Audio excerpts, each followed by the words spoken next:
You already know what I'm about to say. That's the problem. You walked into a room today, maybe a meeting, maybe a dinner, maybe just someone's living room, and within 60 seconds you had already read the temperature of every person in it. Not because anyone said anything. Nobody did.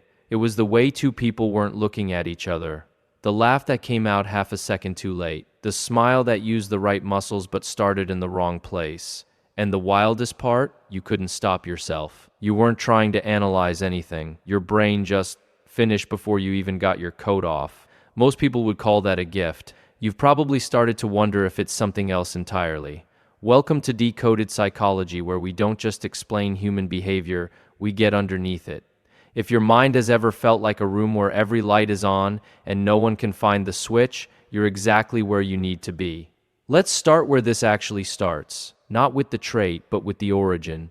Researchers in this space tend to divide hyperaware people into two broad categories, and the distinction matters more than most people realize. The first group was simply built this way. Psychologist Elaine Aron spent decades studying what she called the highly sensitive person, individuals carrying a trait called sensory processing sensitivity. Their nervous systems, from the very beginning, process incoming information at a deeper level than average, not more emotionally, necessarily more completely. The world arrives to them in higher resolution. Always has. The second group arrived here differently. Their awareness wasn't innate, it was earned. Neuroscientists call this state hypervigilance, and it almost always has the same return address. An early environment that was unpredictable. Think about a child who grew up in a house where the atmosphere could shift without warning, where the sound of a car in the driveway meant, where the way a cabinet closed told you everything you needed to know before a single word was spoken.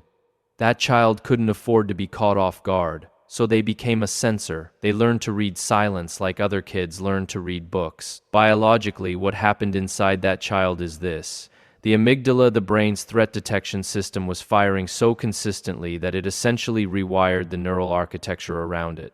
It built pathways specifically designed to catch what other brains let pass. And here's the thing about neural pathways, they don't disappear when the danger does. They just keep running. The child grows up. The house changes. The radar stays on. That's not a disorder. That's survival intelligence that never got the memo that the war was over. And understanding that distinction, truly understanding it, is where something starts to shift. We'll come back to what that shift actually looks like, but first I want to walk you through with what this awareness does to a person's daily life, because most of it is invisible to everyone except the person living it. The first and most exhausting way it shows up is this. They are never just in a conversation. They are in the conversation and simultaneously watching the conversation from somewhere slightly above it. Their boss sends a 2-sentence Slack message at 4 p.m., come see me for a minute later. For most people, that's a meeting. For them, there's already a knot forming because they noticed the wording, not what it said, what it didn't say. There was no context. There was no when you get a chance. Something in the register felt different, and that difference is now sitting in the center of their chest for the rest of the afternoon. Research on the brain's default mode network, the system involved in self-referential thinking and internal reflection, suggests that in most people, this network switches on during downtime, daydreaming, rest. In people with kind of hyper-awareness, it appears to run closer to baseline, which means the part of the brain doing the analyzing, interpreting, and replaying is rarely fully offline. Half of them is present, nodding, holding the coffee cup. The other half is taking notes, and that internal camera doesn't only point outward. Psychologists call it metacognition, the capacity to observe your own thinking. The prefrontal cortex handles most of this, and everyone has the ability. But for the person we're describing, it runs on a loop that never quite completes. They feel an emotion. Then they analyze the emotion. Then they judge themselves for having analyzed it. They're at a dinner, and they genuinely laugh at something, real laughter, unguarded, and then within the same breath, part of their mind floats up to the ceiling and starts reviewing the laugh. Was that too much? Did that land strangely? It's like trying to dance while simultaneously critiquing your own footwork. The steps, Mig, he be technically correct, but the joy leaves the room. Here's the part that tends to hit hardest, and the part most people never talk about. When you can see the architecture beneath human behavior, you stop being able to fully live on the surface of it. You watch a colleague bring you coffee and say something genuinely kind about your work, and instead of just receiving it, your brain is already running a quiet background process. What's the angle here? What does this lead to? Not because you're cynical, because you've been right too many times to ignore the pattern. This is what psychologists studying theory of mind research describe as sophisticated social inference, the ability to model other people's intentions with unusual accuracy. It is genuinely useful. It's also quietly isolating, because when a promise sounds like a fragile thing, and an apology feels like de-escalation rather than remorse, and a compliment always carries layers you stop being able to fully trust, start the surface of words, and that loss is real. It's not bitterness. It's not paranoia. It's just the cost of seeing too clearly for too long. And here is where the strangest consequence lives. The one most people who experience this never name out loud. Their empathy doesn't work the way other people's does. Most people feel empathy when someone is visibly suffering. They see the tears, they hear the voice crack, and something in them responds. That's normal. That's healthy. But for the person we're describing, they don't need the signal.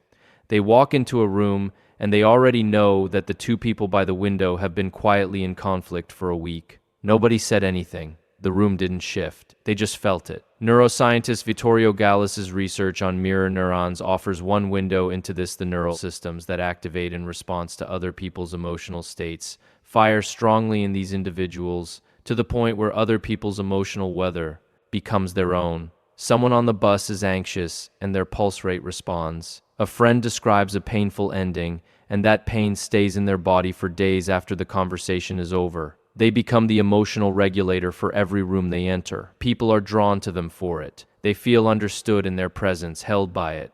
What most people never see is that the person doing the holding almost never gets held in return. And when that accumulates long enough, it moves into the body.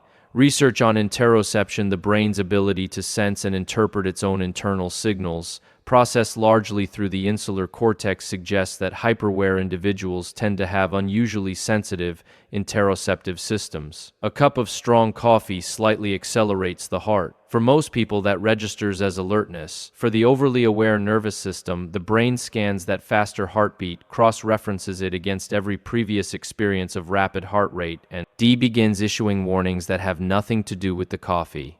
The sensation becomes a signal. The signal becomes a story. The story becomes anxiety, and the anxiety produces more physical sensations that the brain then also needs to interpret. It is a loop with no natural exit point, which is exactly why, over time, the mind starts looking for one on its own. And that exit usually looks like control, not control over other people, something quieter and more internal. A belief, never quite spoken, that if they can model every possible scenario in advance, they will never be blindsided. They start running simulations. If this falls apart, how do I absorb the landing? If that person pulls back, what's my response? If everything I've built here disappears, what does the version of me who survives it look like? Daniel Kahneman's work on the mind's tendency to construct elaborate models of the future describes a pattern that fits here: the cognitive machinery designed to prot.